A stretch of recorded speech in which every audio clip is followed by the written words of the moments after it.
Bonjour à tous, bienvenue dans cette nouvelle édition de Contre-courant, émission de débat retrouvée sur Mediapart en présence du philosophe Alain Badiou. Il y a quelques mois, nous nous étions intéressés à Syriza, le parti de la gauche radicale au pouvoir en Grèce, actuellement en plein bras de fer avec les institutions européennes. Aujourd'hui, grâce à la présence à Paris de Jorge Lago, un des responsables du mouvement Podemos, particulièrement en charge des relations internationales, nous nous intéressons au petit parti frère de Syriza, Podemos, ce nouveau venu sur la scène politique espagnole.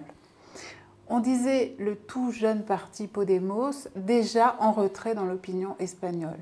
On le disait empêtré dans différentes affaires de corruption. On le disait concurrencé par une nouvelle formation politique, Ciudadanos.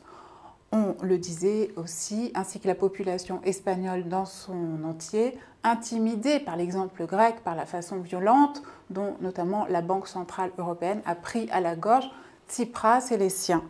Et puis sont arrivées les élections victorieuses du printemps dernier, les élections régionales espagnoles. Des coalitions portées par Podemos ont remporté des villes très importantes, Madrid, Barcelone, Valence, Saragosse, on en passe. Et à nouveau, Podemos est revenu dans la course pour les élections générales de novembre prochain, où votre leader, Pablo Iglesias, pourrait se voir porté à la tête d'un gouvernement espagnol. À nouveau, Podemos est redevenu un espoir pour tous ceux qui, en Europe aujourd'hui, rêvent d'autres politiques que celle de l'austérité décrétée. Première question que j'ai envie de vous poser, Jorge Lago. Dans quel état d'esprit aujourd'hui suivez-vous ce qui se passe en Grèce? Et est-ce que vous avez vraiment le sentiment à Podemos que votre sort est grandement lié à ce qui est en train de se passer aujourd'hui à Athènes? Oui, bon, c'est vrai qu'on regarde avec beaucoup d'attention ce qui se passe en Grèce. Les véritables chargés des relations internationales, moi je suis chargé de culture, c'est Pablo Agustín, il a passé pas mal de temps là-bas. Et on est vraiment préoccupé d'abord parce que notre sort, évidemment, et pas notre sort, Podemos, la sorte, à mon avis, de l'Europe dépend de ce qui est en train de passer dans la négociation entre Syriza, le gouvernement grec plutôt, et la Troïka en Bruxelles, et surtout parce que ce n'est pas seulement une négociation entre Grèce et la Troïka, mais une négociation qui parle pas mal à l'Espagne, qui parle au Podemos, qui dit il n'y a pas une autre façon de faire. Ce qui est en jeu, à notre avis, c'est est-ce qu'on peut montrer en Europe qu'il y a une autre façon de faire ou on ne peut pas le montrer. Et la dispute, la lutte, elle est plutôt là. Et si on suit avec plutôt d'attention ce qui s'est passé dans les dernières semaines, on voit que les comptes marchaient. Le gouvernement grec avait fait des propositions qui étaient suffisantes pour calmer l'impossibilité presque de ce qui demandait l'Europe. Même, on a fait ces sacrifices de montrer, oui, d'accord, les comptes, les numéros, ça marche, on peut faire ces sacrifices, mais on ne va pas couper les retraites, on va couper la défense, on ne va pas couper par ici, par là. On a dit non. Non, pourquoi? Parce que ce n'était pas une question comptable, technique, économique, c'est une question politique véritablement claire et nette. Il n'y a pas une autre façon de faire. Et nous, Syriza, Podemos, on est en train de dire oui, on peut faire autrement. Et là, il y a une véritable lutte du champ du possible, ce qu'on peut faire autrement. Et c'est pour cela que c'est notre sort qui est lié évidemment à ce qui se passe, notre sort comme Podemos, et à ce qui se passe maintenant entre Grèce et l'Europe. Oui, tout à fait. Alain Badiou, quel regard vous portez depuis son émergence, récente d'ailleurs, sur le mouvement Podemos, issu, je le rappelle au passage, du mouvement des indignés espagnols de 2011, du mouvement des places, et quelle différence doctrinale établiriez-vous entre Podemos et Syriza, justement? Des nuances. Je voudrais d'abord dire une chose. Il est évident que Syriza et Podemos sont la forme la plus aboutie aujourd'hui de l'apparition en Europe de forces politiques nouvelles, forces politiques dans les deux cas initiées et soutenues par d'importants mouvements de masse. Donc on a non seulement l'émergence de partis politiques nouveaux, compétitifs, si je puis dire, pour le pouvoir d'État, ce qui est déjà une chose extrêmement importante, mais on a aussi une origine de ces formations tout à fait particulière. Elles ne sont pas nées, comme le plus souvent, de scissions d'organisations anciennes. Elles ne sont pas nées de nouvelles combinaisons électorales. Elles sont tout de même nées, dans les deux cas, de très importants mouvements populaires dans les deux pays, le mouvement des indignés en Espagne et toute une série de grandes émeutes et mouvements urbains en Grèce depuis 2008, donc depuis assez longtemps. Donc ça, c'est la première remarque.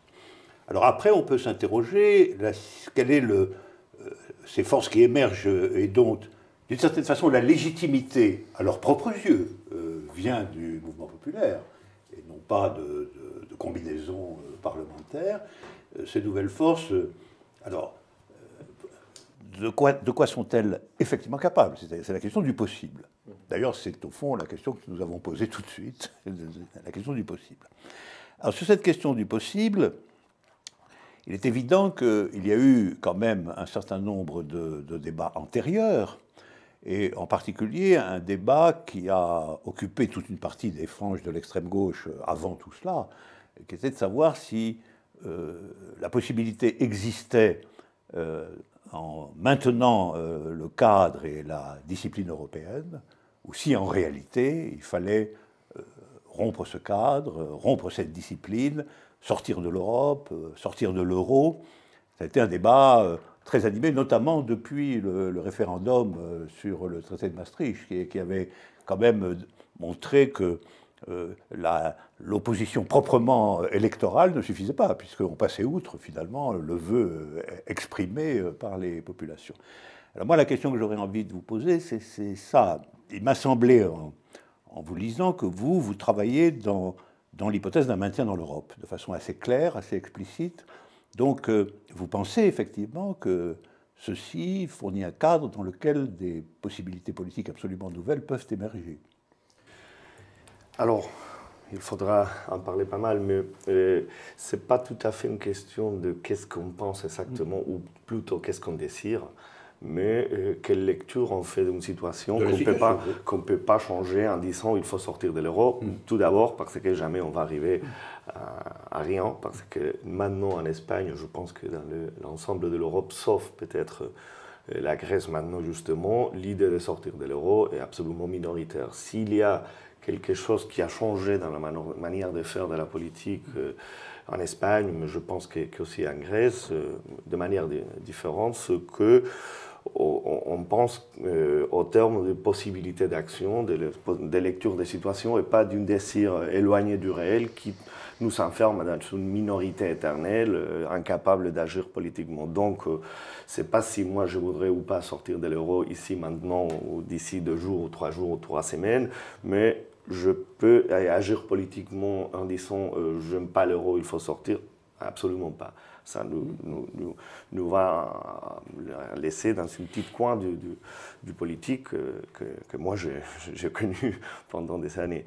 Et il y a eu des crises politiques, sociales, économiques très fortes dans le sud de l'Europe qui ont permis une construction politique nouvelle, populaire évidemment, avec des limites. C'est-à-dire les mouvements populaires on a un petit moment de croissance et un moment après de décroissance qui ont obligé à penser en termes aussi de représentation politique, de se présenter aux élections pour avoir encore plus de force que le mouvement populaire n'avait pas arrivé à rassembler dans un certain moment. Et on a dit, bon, on va voir jusqu'où on peut y aller. Et il faut absolument sortir de l'austérité. Ça veut dire ça, il faut sortir de l'euro. A priori, en termes logiques, oui, mais en termes des conditions de possibilité de l'action politique, évidemment pas. Il faut lutter contre la manière où l'euro se structure, démocratiser la Banque centrale européenne si jamais ça c'est possible, prêter directement au pays pour avoir des politiques monétaires et pas aux banques pour faire encore plus forte le capital financier, etc. Donc il y a des petits espaces où commencer à ouvrir ce qu'on disait le possible. Non, je pense que maintenant, ce n'est pas une question différentes possibilités. Maintenant, je pense que la véritable opposition, c'est l'impossibilité ou ouvrir le champ du possible, c'est-à-dire les possibilités de possibilités, je ne sais pas comment le dire en français, mais ce n'est pas une question d'une possibilité ou une autre, c'est vraiment ou rien faire, parce que c'est le discours de la Troïka, de l'Europe, du néolibéralisme, ça, on ne peut pas bouger, ou commencer à ouvrir la possibilité justement d'ouvrir des possibilités, de multiplicité du possible, je ne sais pas comment l'exprimer de manière plus claire. Vous l'avez très bien expliqué, philosophiquement, moi j'ai toujours dit qu'un événement c'est toujours la création d'une possibilité et non pas la réalisation de la possibilité. Donc, quand vous dites la possibilité du possible, je vous entends, voilà, la possibilité du possible, je vous entends parfaitement. Ouais. Mais je poussais ma question un peu parce que malgré tout on a le sentiment là, ce que vous dites est très clair et très convaincant. C'est évident qu'on a besoin d'une nouvelle possibilité et que donc il faut ouvrir cette nouvelle possibilité dans le champ de l'action politique. Alors, ma question sur l'Europe n'était pas une question de désir ou de subjectivité. Vous l'avez bien entendu, c'était une question qui portait sur, bon, c'est dans ce cadre, dans la maintenance de ce cadre, que nous allons faire effort pour créer, fissurer en quelque sorte le consensus et trouver la voie d'une nouvelle possibilité. J'ajouterais que vous maintenez aussi le cadre étatique général, c'est-à-dire votre action politique, elle est une action constitutionnelle, inscrite dans le protocole électoral, et donc, en fond, le pari que vous faites pour cette ouverture d'une possibilité, d'abord, passe quand même par la possibilité d'assumer le pouvoir d'État, ce qui est une ouverture tout de même en fanfare. Ce n'est pas une ouverture restreinte ou limitée, l'occupation du pouvoir d'État, une occupation immédiate et massive, malgré tout. Donc il y a ça, et d'autre part de le faire dans les conditions de la politique régulière. Donc malgré tout, la condition de la politique régulière, je veux dire, du point de vue du processus, pas du point de vue des idées, pas du point de vue de l'hégémonie au sens de Gramsci, dont vous inspirez beaucoup, mais c'est tout de même, vous travaillez explicitement en assumant que le possible est trouvable si, premièrement, on maintient le cadre formel, en tout cas des pressions internationales, enfin de l'organisation internationale européenne, et deuxièmement, de l'intérieur de la maintenance également des procédures politiques qui mènent au pouvoir d'État, qui permettent d'investir le pouvoir d'État. Syriza, d'ailleurs, a fait exactement le même raisonnement. Mais est-ce que vous n'avez pas le sentiment que, tout de même, on sait déjà, y compris avec le fragment d'expérience qu'on a du côté de Syriza, que ces deux conditions sont extraordinairement lourdes? Bon, les contradictions, évidemment, sont toujours là et on ne peut pas faire comme si elles n'étaient pas là. Et évidemment, encore une fois, comme je disais tout à l'heure, par rapport à l'Europe, par rapport à l'État, c'est pas ce qu'on choisit, mais ce qu'on se trouve. Il faut lire, surtout parce qu'il y a une petite différence qui n'est pas si petite que ça entre la Grèce et l'Espagne, et la crise grecque et la crise espagnole. Moi, je pense qu'il y a eu en Grèce une crise qui est une crise d'État. Mais en Espagne, il n'y a pas eu une crise de l'État. Il y a eu une crise de régime politique, de régime culturel. Il y a eu, vous parlez tout à l'heure des Gramsci, il y a eu une crise organique, hégémonique. Les élites économiques, politiques, culturelles ont perdu la capacité de nommer, de dire ça c'est une crise économique, le peuple a dit non, c'est de l'arnaque. C'est-à-dire qu'il y a eu une crise du régime culturel, social, de consensus, mais pas de l'État. L'État continue à marcher, les écoles continuent à marcher avec moins de ressources, moins de l'argent, mais continue à marcher. Les hôpitaux, il n'y a pas eu des réseaux populaires pour faire une sorte de pouvoir parallèle comme les cas grecs, où les hôpitaux ont commencé à être gérés parfois par des médecins, des infirmières, par le peuple, mobilisés. Donc ça marque des différences du champ du possible à nouveau. Et nous, on avait la capacité d'agir dans ces crises, dans ces fissures, qui est une crise du régime politique, une crise organique, pas une crise étatique. Ça nous oblige évidemment à travailler avec le pouvoir de l'État d'une manière encore plus claire. Et ça, c'est paradoxal, parce que s'il y a une crise de l'État, comme les cas grecs, tu peux avoir une mobilisation populaire encore plus forte. Donc la dialectique entre la mobilisation populaire et les pouvoirs d'État peut avoir une sorte de dialectique plus harmonieuse que dans les cas espagnols où l'État est fort.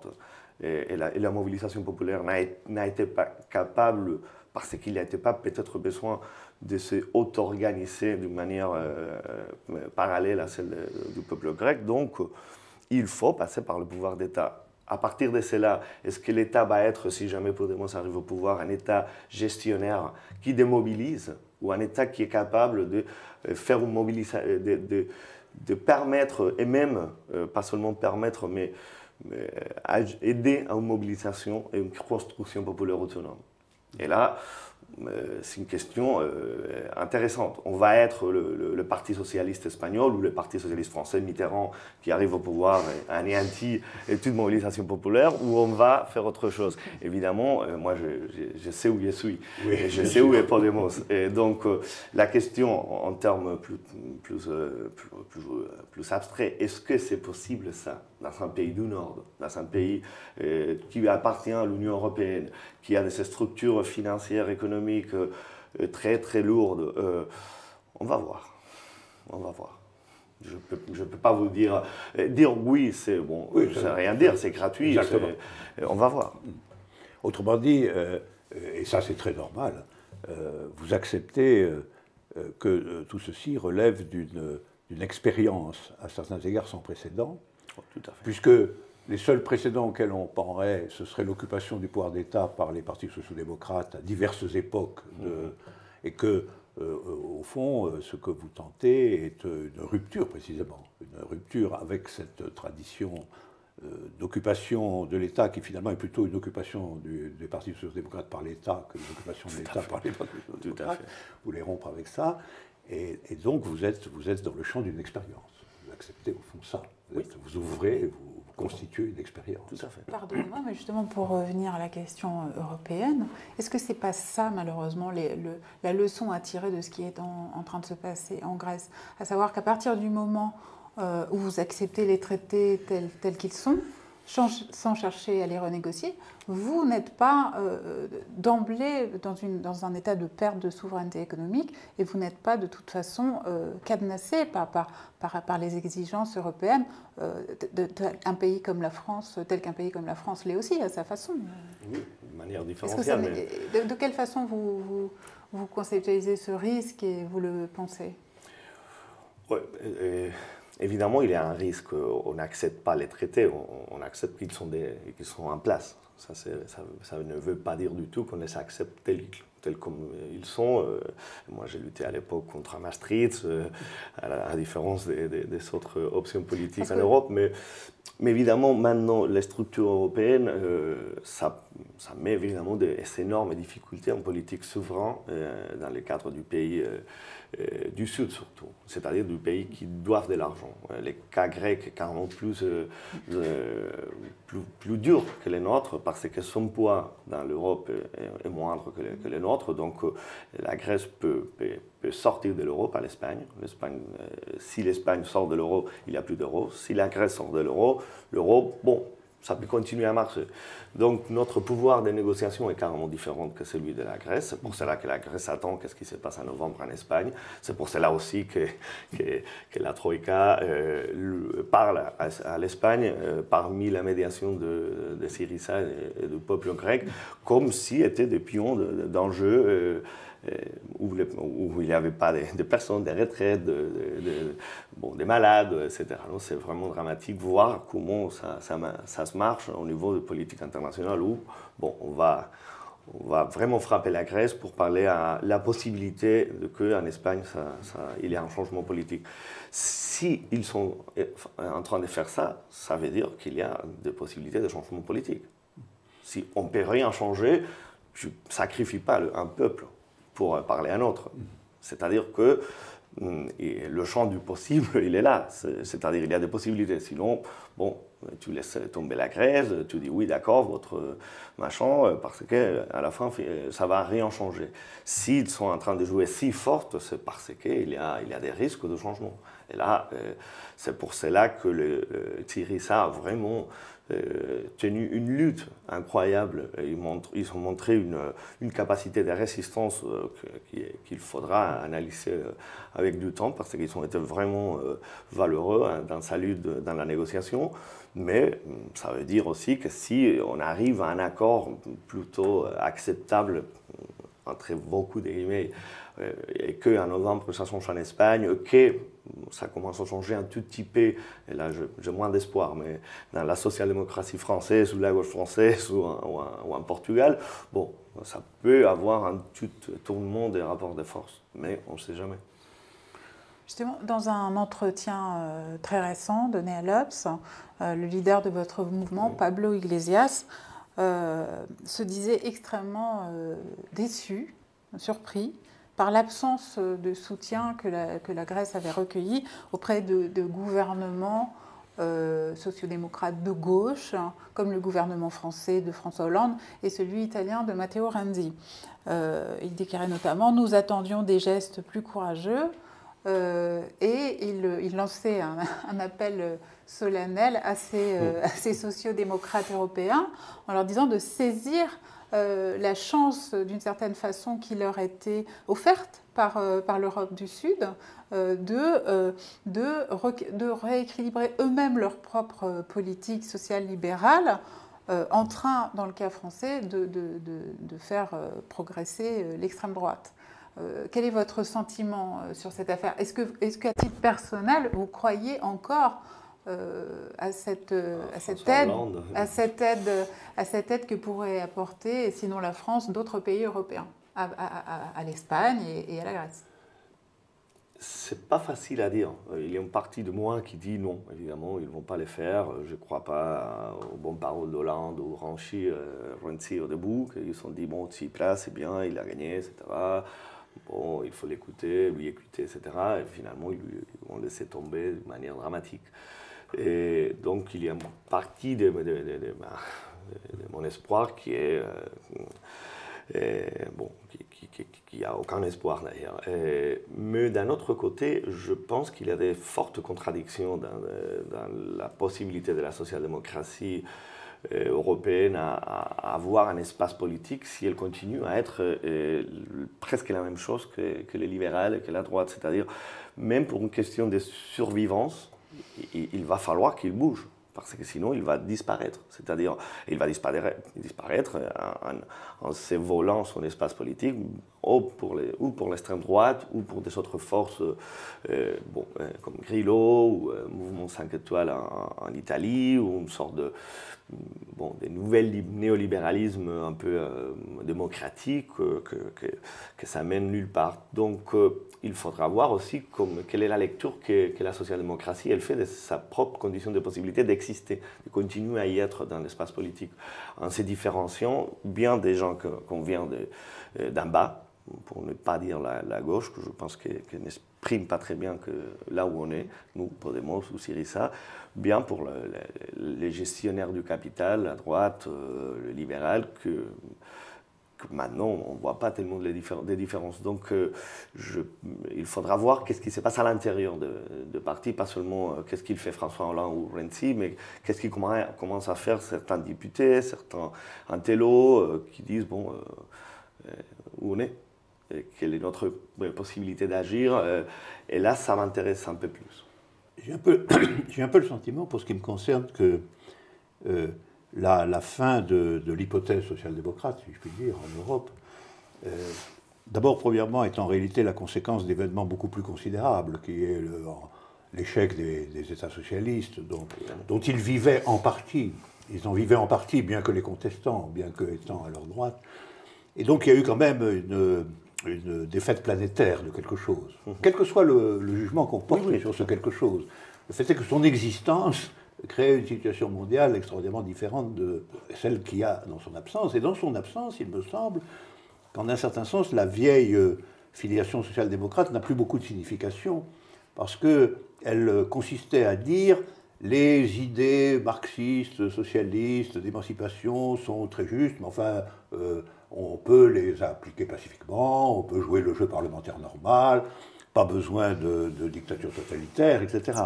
Donc c'était, du point de vue de la vie historique des choses, la social-démocratie, à partir d'un certain moment, surtout après la dernière guerre mondiale, a été, si je puis dire, un communisme ramolli, c'était un communisme présentable. Bien.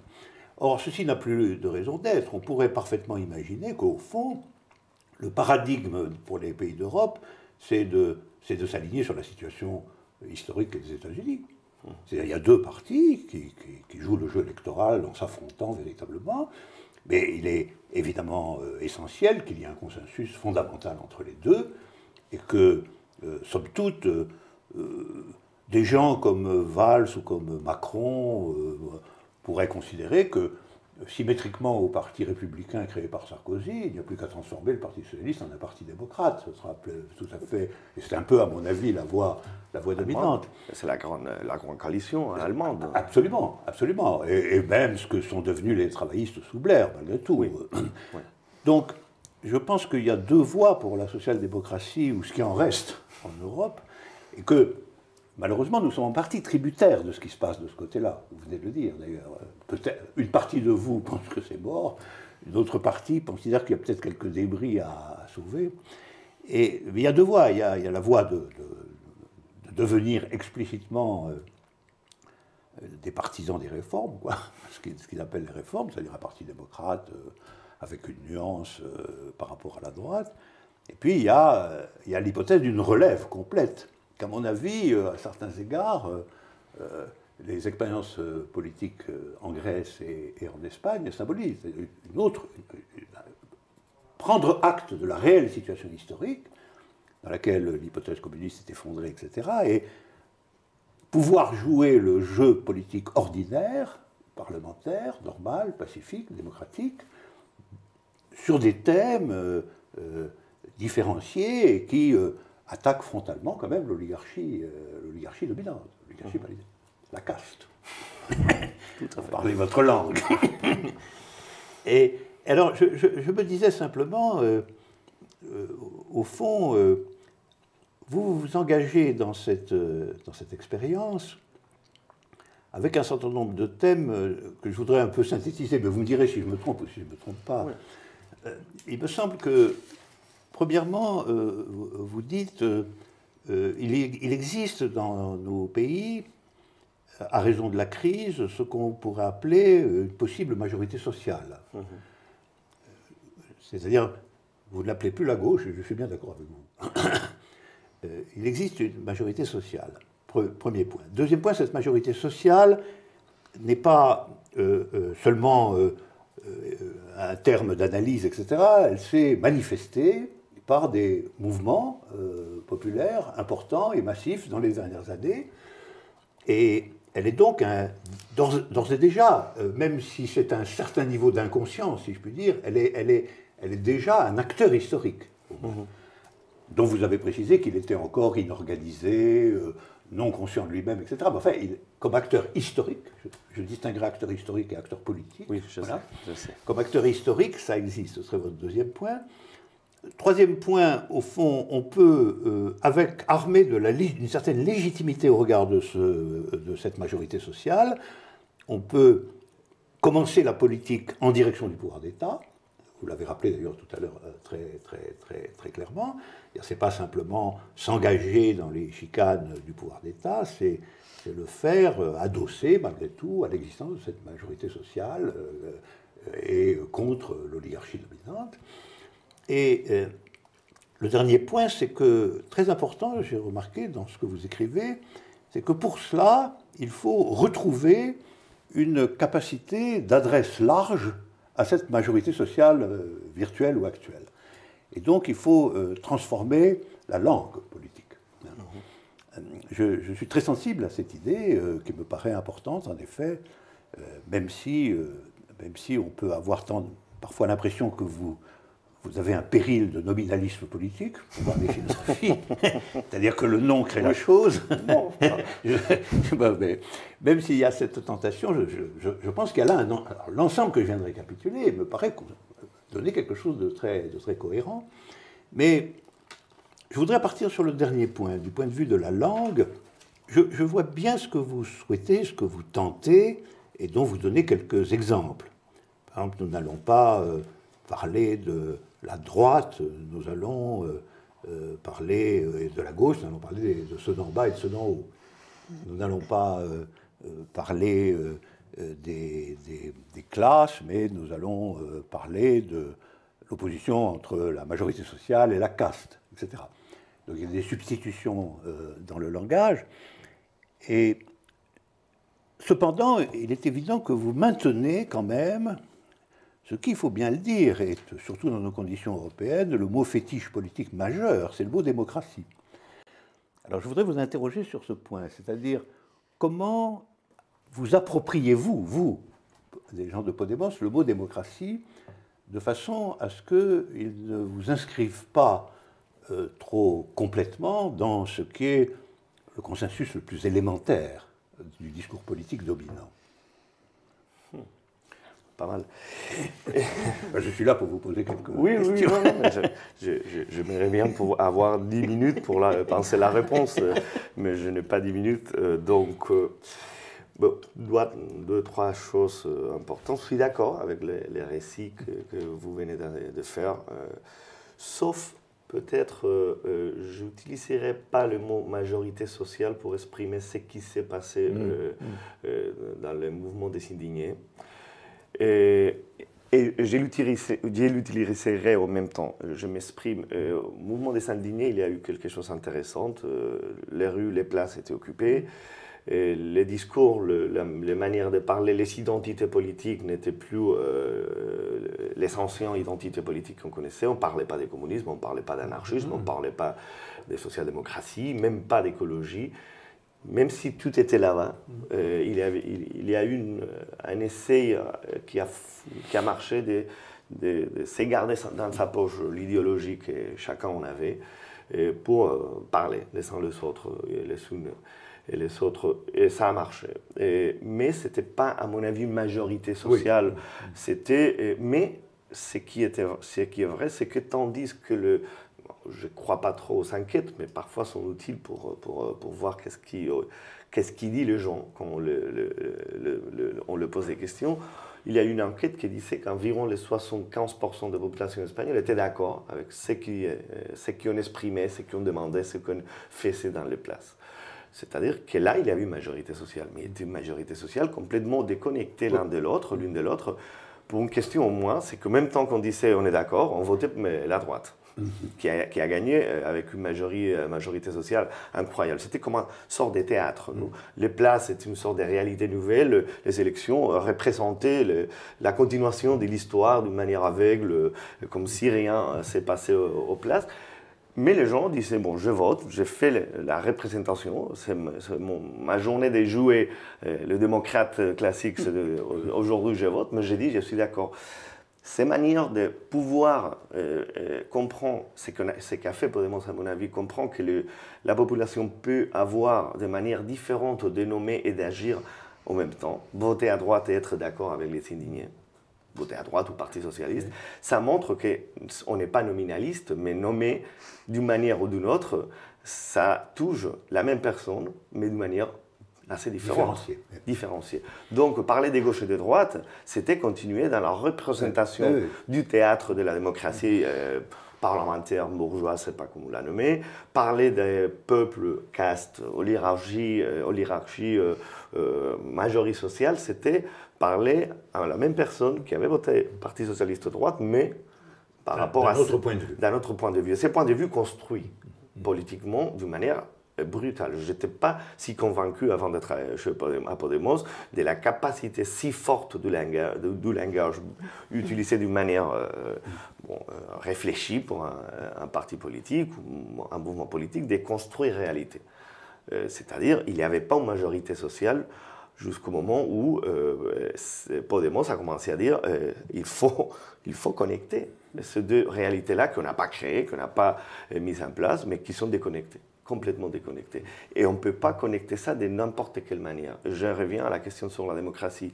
Ce qu'on a pensé et qu'on a interprété, c'est que ce qui est étaient d'une manière ou d'une autre équivalents, qui étaient dans les deux côtés, dans la place et dans le foyer en regardant la télé, ce qui était commun à tous ces deux espaces sociaux, politiques, personnels, quelque peu différentes, était d'abord comprendre que la corruption avait volé la démocratie en Espagne. Il y avait de la corruption, donc il n'y avait pas de la démocratie.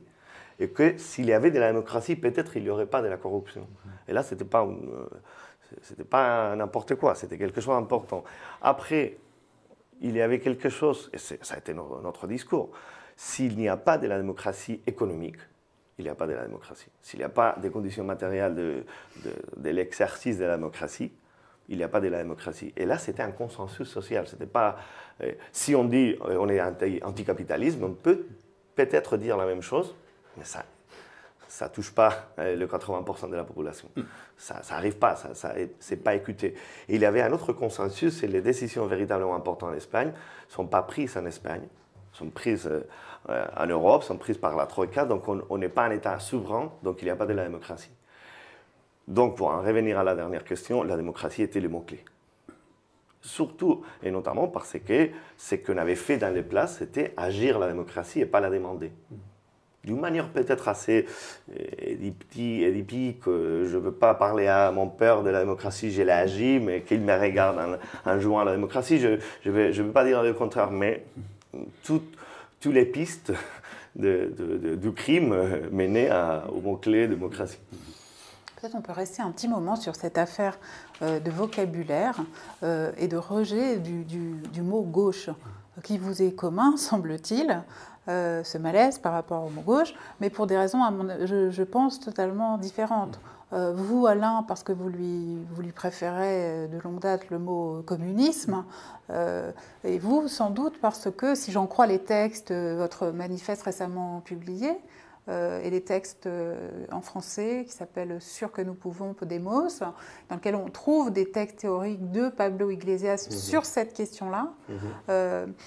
Vous, parce que Podemos a fait le diagnostic suivant, l'imaginaire de la gauche, y compris communiste, a énormément vieilli, est devenu, ces symboles, y compris linguistiques, sont devenus assez répulsifs dans la population. Le vocabulaire ancien usuel de l'anticapitalisme ne passe plus auprès de ces populations, et donc il faut, pour lui parler, pour l'atteindre, inventer d'autres mots, d'autres polarisations. Donc ça donne effectivement la caste, l'oligarchie, opposé au peuple, le haut par rapport au bas. Enfin, on a connu ça aussi en France à un moment, la France d'en bas et la France d'en haut. Mais ce que je voulais vous dire, c'est que c'est vrai qu'ici, auprès notamment de certaines personnes engagées à gauche, ce renoncement au mot gauche est encore perçu comme problématique. Il est perçu comme une rupture coûteuse et peut-être même dangereuse, parce que c'est vrai que chez nous en France, le ni droite ni gauche, si vous voulez, qui est prôné par certains mouvements, tombe rarement du bon côté. Donc, qu'est-ce que vous pouvez dire à ces gens qui s'enthousiasment pour vos succès électoraux, qui placent leur espoir en Podemos, mais qui sont quand même inquiets de voir ces inflexions-là dans votre discours, et notamment le refus du mot gauche? Je suis d'accord avec ce que vous venez de dire par rapport à la réflexion qu'a fait Podemos, mais il y a quelques concepts, quelques idées à ajouter à ça. C'est-à-dire que, pour le résumer beaucoup, il y a un refus d'utiliser le mot gauche, à mon avis, qu'on peut au moins divisé en trois. Il y a un refus identitaire. C'est mon cas. Je viens de la gauche, je milite au Parti communiste, Pablo Iglesias aussi, pas mal d'entre nous. Et on voyait qu'on était dans une histoire identitaire que je parlais tout à l'heure des livres, pour continuer avec la psychanalyse, était un peu hystérique. C'était le désir de désirer la perdre. Même pas décider de gagner, mais décider de continuer dans la perdre, décider cette perdre-là, c'est ne réaliser jamais la possibilité ne réaliser jamais ton désir. C'était un peu hystérique de je préfère perdre, mais rester commode dans ma vérité que mélanger avec une réalité qui me fait peur, parce que c'est différent à moi, parce qu'il faut parler un autre langage. Et là, il y avait quelque chose de confortable dans un point de vue identitaire, mais un peu problématique d'un point de vue politique et même psychologique. Mais c'est pas seulement ça. C'est pas seulement, j'aime pas rester enfermé dans la minorité politique, dans des groupuscules qui sont pas capables d'agir. Il faut changer d'esthétique, de langage, etc. C'est pas seulement ça. Il y a aussi une réflexion très claire. Si on parle de gauche et de droite, on parle de discours du pouvoir.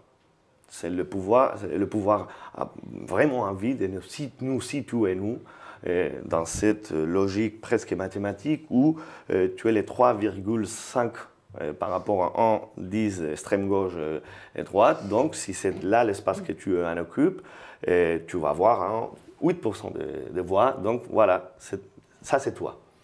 Donc, en utilisant une structure qui finalement divise en deux toute société européenne, d'ailleurs, nord-américaine, on en parlait tout à l'heure, c'est la meilleure manière d'avoir un sorte d'équilibre de pouvoir, c'est diviser en deux, gauche, droite. L'extrême gauche, l'extrême droite, agissent un tout petit peu pour justifier, légitimiser le système, mais ça ne va jamais bouger, c'est la grande coalition, maintenant tu gouvernes, maintenant je gouverne, et quand il y apparaît une nouvelle force politique, il faut être dans cette structure-là. Donc tu ne vas jamais changer les pouvoirs et les structures du pouvoir si tu rentres dans cette logique, parce que ce n'est pas la tienne, c'est la sienne. Et tu arrives dans une structure, une situation où les cartes sont déjà jouées et tu ne peux rien transformer. Donc, à mon avis, c'est impossible de faire un changement politique si tu acceptes la manière de structurer l'ordre de mots et l'ordre des choses et surtout les positions. Tu es là, tu es là. Donc, pourquoi on a parlé de peuple, pourquoi on a parlé des castes? Tout d'abord, parce qu'on voyait qu'il y avait un refus énorme dans la population espagnole de la corruption qui était comprise comme quelque chose, pas seulement de voleur méditerranéen, un peu, mais qui était structurel à la politique espagnole, mais qui était lié aux intérêts européens, et qu'on voyait des relations très fortes entre le mode de développement économique en Espagne, construction immobilière, crédit hypothécaire, et donc capital financier, la banque, etc., l'Europe, la dette, etc., etc. Donc il y avait une structure qui était empiriquement quelque chose que, pourquoi pas, on peut pas nommer la caste. Donc ce n'était pas simplement des créer du langage, mais d'utiliser un langage qui avait une sorte de référence empirique qui était en plus sentie par la population comme vrai, comme réel, comme touchable même. Donc c'était jouer avec une autre situation réelle aussi, mais qui n'était pas celle du pouvoir, qui était plutôt la nôtre. Et qui a permis dans 2-3 mois de sortir du néant, d'arriver au Parlement européen. Donc, il y a un mois très récent pour dire pourquoi me renfermer dans l'identité de la gauche, qui tout d'abord n'est pas tout à fait la mienne. En plus, ce n'est pas l'identité des gens qui étaient dans des places. Et en plus, ça va me permettre tout au plus d'avoir 2, 3, 4, 5% de voix, 8 dans le meilleur des cas, 9. Et voilà, je continue à être la légitimité extérieure du système politique, donc une légitimité intérieure au pouvoir. Mais le problème, c'est de savoir si acquérir en quelque sorte de légitimité électorale de plus grand format n'est pas non plus une forme de néant. Hein. Ça, c'est ce qu'on va voir. Oui. C'est ce qu'on va voir. Jusqu'à présent, il n'y a aucune expérience significative dans cette direction. Moi, je suis, comme je l'avais dit déjà à nos amis grecs, je suis quand même marqué par l'arrivée au pouvoir de Mitterrand. Bien sûr, ce n'était pas une force politique nouvelle, issue d'un mouvement de masse, etc. Enfin, c'était une social-démocratie ordinaire, alliée avec les communistes, et qui prenait une revanche spectaculaire sur 25 ans de dictature de la droite. Oui. Et son programme était un programme extrêmement audacieux. On a oublié, mais il y avait la nationalisation complète du système bancaire, il y avait des choses de cet ordre. Il a mis une marche arrière après. Au bout de 2 ans, la marche arrière a été... Mais la marche arrière n'a pas été sans effet, enfin elle a été une catastrophe, en réalité subjective, dont la France n'est pas encore relevée. Je pense que le désastre véritable de la politique française, ça a été Mitterrand, et non pas ce qui a suivi. Parce que ça a été une reculade d'une amplitude telle qu'il a fallu reconsidérer tout ça. Il a fallu reconsidérer justement le possible. Ça a aussi joué dans la conviction que ce genre de choses, finalement, n'était pas réellement possible, puisque même ceux qui l'avaient mis en œuvre devaient finalement reculer, etc. Alors, au fond, moi, j'aimerais vous poser la question, qu'est-ce qui constitue votre confiance dans la possibilité, en tant que possibilité étatique, aujourd'hui, à échelle d'un État comme l'Espagne? Est-ce qu'au fond, quel est le facteur nouveau par rapport à vos expériences antérieures? Quel est le facteur nouveau qui vous persuade que c'est jouable? Oui, je vois. Je vais y arriver à la question, à la réponse, mais pour revenir un peu sur Mitterrand, qui était en Espagne. Je ne le comprends pas, des bosses. Oui, non, mais c'est bien clair. Mais il est vrai que je pense que ce que vous venez de dire tout à l'heure, Mitterrand ne venait pas d'une mobilisation sociale, ne venait pas de quelque chose qui avait passé aux RUB. Le 68 était très loin, même trop loin. Donc, c'est une occupation du pouvoir de l'État par un parti qui est un parti de l'État. C'est-à-dire que, je connais les cas espagnols un peu carrément mieux, le Parti socialiste espagnol est un parti créé par des autres partis socialistes européens avec de l'argent allemand, avec de l'aide nord-américaine pour construire un véritable appareil de l'État, pour le dire un peu à l'ancienne, et qui était même financé économiquement par des intérêts européens directement, notamment l'Allemagne. Jamais on a dit que non, c'est pas du soupçon conspiratoire, névrotique de la gauche, extrême gauche, c'est quelque chose historiquement probable, constatable. Donc nous, on vient d'où? On vient un peu des rues, on vient des places, on vient des autres petits partis, mais on n'a pas introduit ces partis dans un autre grand parti, on a dissolu ces partis-là dans un sorte de parti-mouvement, comme moi je préfère lui nommer. Donc ça déjà c'est nouveau, l'origine. Et je ne crois pas trop en termes philosophiques, je ne suis pas philosophe, mais bon, sociologique, au fait que l'origine détermine nécessairement là où on arrive, parce que ça c'est pas forcément comme ça, mais quand même, je pense que ça montre une différence. Et dans 2 ou 3 directions. D'abord, ce qu'on a fait, nous, pour arriver au pouvoir, si jamais on arrive, c'est politiser la souffrance individuelle, qui était la définition de l'état d'esprit à l'Espagne il y a 6 ans, 7 ans, 8 ans. À partir du mouvement des Indignés et après nous, ce qu'on a fait, c'est politiser une subjectivité néolibérale qui était absolument individuelle. Et ça politise et construit une population, une sorte de peuple. C'est trop dire, mais n'est pas loin de l'idée de faire équivalence, pour le dire à Laclau, à Ernesto Laclau, les différentes demandes de la population, mais préalablement à ça, il faut les considérer, ces souffrances-là, comme des souffrances politiques.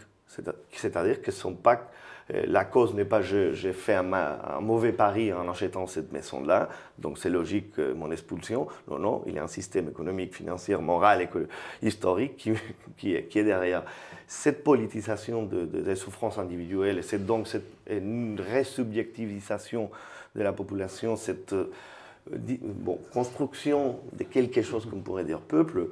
C'est pas si facile que ça, à dire une fois que tu arrives au pouvoir, voilà, c'est moi qui dirige, c'est moi qui agis, tu peux rien faire. Et nous, on l'a vu à Madrid. Quand Manuela Carmena, la nouvelle maire de Madrid, a gagné, on a vu les places encore, à nouveau, remplies des gens, et des gens qu'on ne va pas se laisser faire. Et nous, si jamais c'était le cas, si jamais c'était notre intention de substituer les mouvements populaires pour le gouvernement étatique gestionnaire du possible. pour le nommer d'une manière claire.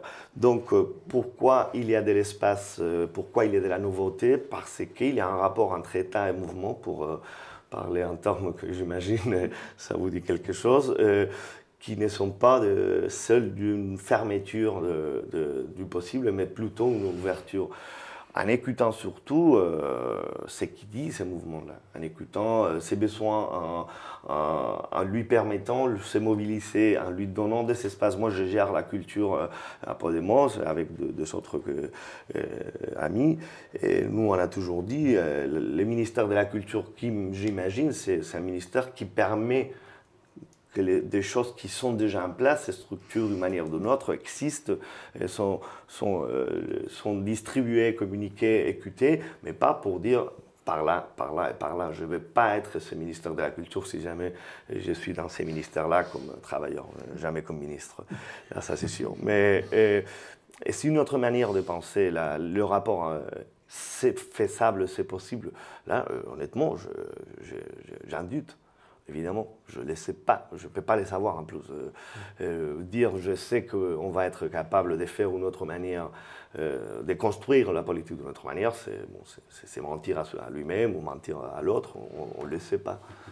Justement, vous le rappelez à l'instant, la légitimité de Podemos, sa nouveauté, son surgissement, c'est le mouvement des places, c'est la foule, c'est la révolte populaire face à la mise en coupe financière de l'Espagne. Et justement, est-ce que en choisissant, comme Podemos l'a fait il y a un peu plus d'un an maintenant, en 2014, la forme d'un parti finalement assez traditionnel, hiérarchisé, avec une figure charismatique à sa tête, une forme donc de personnalisation du pouvoir, est-ce qu'il n'y a pas un risque aussi de ce côté-là de perte de légitimité? Est-ce que c'est quelque chose, est-ce que c'est un débat d'ailleurs qui vit ça dans l'opinion espagnole? C'est un débat et il faut dire absolument, avec tout un état honnête, que le rapport entre le mouvement des indignés et Podemos, c'est un rapport qui n'est pas du tout un rapport de continuité à problématique, c'est plutôt une sorte de trahison, continuation trahison. On a trahi certains des mots-clés, des origines, de la subjectivité du mouvement des indignés. Vous parlez tout à l'heure des leaders. La question d'avoir un leader, ce n'était pas du tout dans l'état d'esprit, dans la manière de voir, de s'indigner. L'idée même, qui était, comme dans tout mouvement d'ailleurs populaire, l'idée que l'accumulation de forces dans les sociales, dans les luttes, dans les grèves, dans les occupations des places, etc., allait d'une manière ou d'une autre se traduire en force politique. Et nous, on a dit non. Ça n'arrive jamais. Ça n'arrive jamais. Il y a deux temporalités différentes, du social et du politique, même si distinguer social-politique, c'est forcer trop le concept, mais il y a deux temporalités dans les mouvements, pour le dire d'une autre manière. Et maintenant, une fois que les mouvements des indignés a basculé complètement les sentiers populaires, la subjectivité politique, qui a commencé à créer des solidarités entre les uns et les autres, à politiser des souffrances, etc. Une fois que tout cela est arrivé, ça commence à décrécir, à ne pas avoir de la force. L'accumulation commence à être d'accumulation, de perdre, donc. Et il faut construire d'anneaux. Pas d'anneaux. D'anneaux, ça veut dire un leader, ça veut dire les médias. Ça, c'est quelque chose que vous assumez totalement? Absolument, mais on est là, on est ça. Et Pablo Iglesias, pourquoi on a choisi Pablo Iglesias? Parce que c'est un gars qui apparaissait aux télé, qui parlait très bien en télé, qui commençait à créer autour de lui de l'identification sociale, et qui permettait, et l'a permis, de faire ce que l'accumulation de forces dans les luttes sociales n'arrivait pas. C'est-à-dire communiquer ces deux espaces-là dont je parlais tout à l'heure, les espaces de l'occupation des places et les foyers. Commencer à faire ces médiations. Et c'est un leader, on utilise les médias capitalistes de grand pouvoir, etc. Évidemment qu'on est en train de jouer dans un espace dangereux, où les risques qu'en occupant le pouvoir t'en occupe à toi-même, mais ça c'est la contradiction de la politique réelle aujourd'hui. Je ne connais pas une autre façon de faire. Je connais une autre façon, c'est rester dans une groupuscule minoritaire d'extrême gauche en étant convaincu que ta lecture de la valeur chez Marx est la correcte, mais que comme tu as trois potes avec lesquels tu en discutes sur ça. Le mouvement vous a sorti du groupuscule. Ah oui, nous a sorti. Et finalement, en réalité, on retombe sur l'état des choses de la politique aujourd'hui. On sait aujourd'hui que, contrairement à ce qui a été dit avant, où on raisonnait toujours sur deux termes, le conflit de classe, bourgeoisie prolétariat, parti et masse, etc. Oui. On est toujours dans le deux. Et la politique, il y a trois termes. Il n'y en a pas deux. Ça, c'est une grande mutation, je pense. Et il y a trois termes, et c'est ce que vous venez de dire. Il y a le mouvement, bien sûr, ses différentes figures, ses différentes formes, c'est-à-dire ce qui introduit une espèce de rupture possible dans la subjectivité populaire de masse. Il y a l'État.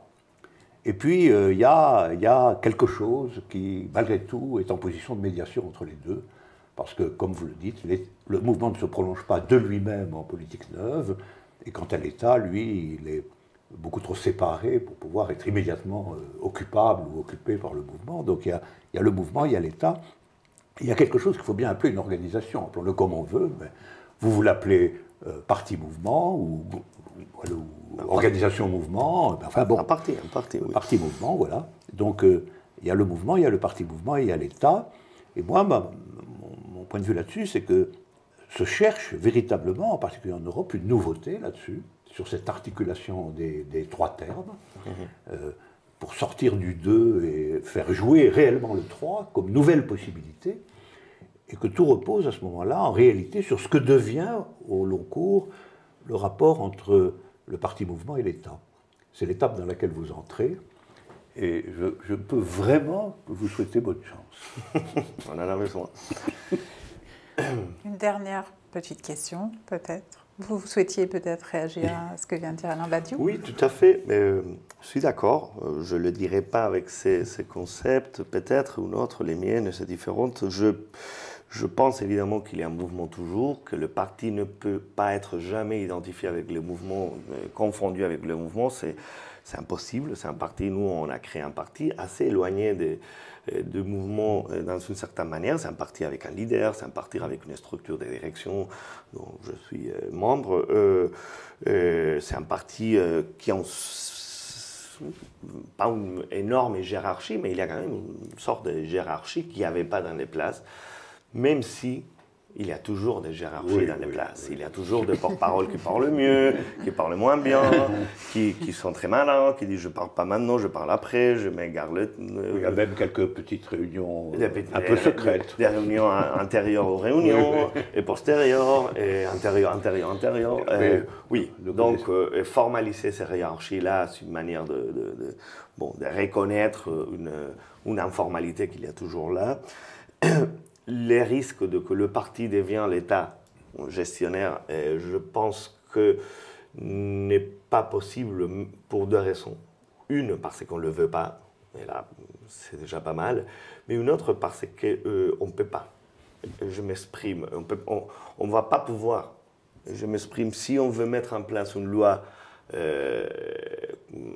difficile d'être mise en place dans un cadre européen, on va avoir besoin de gens dans la rue, on va avoir besoin de la mobilisation, on le voit en Grèce.